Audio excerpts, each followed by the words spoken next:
మనకి present Harihara Veeramallu movie ఎప్పుడెప్పుడు release అవుద్దా అని చెప్పేసి చాలామంది ఫ్యాన్స్ కూడా వెయిట్ చేస్తూ ఉన్నారు. అయితే మొన్న చూసుకుంటే దీని గురించి ఆల్రెడీ మనకి ప్రీ రిలీజ్ ఈవెంట్ కూడా కంప్లీట్ అయిపోయింది. సో నిన్న చూసుకుంటే మనకి అమరావతిలో కూడా మనకి ఒక ప్రెస్ కాన్ఫరెన్స్ కూడా కంప్లీట్ అయిపోయింది ప్రమోషన్లో భాగంగా.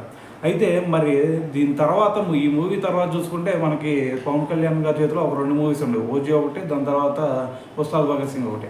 అయితే మరి ఉస్తాద్ భగత్ సింగ్ సంబంధించి ఒక అప్డేట్ అయితే వచ్చిందనమాట. అదేంటంటే మరి ఈ మూవీలో ఎవరో హీరోయిన్గా యాక్ట్ చేస్తున్నారనే దాని గురించి అఫీషియల్గా అయితే అనౌన్స్ చేశారు.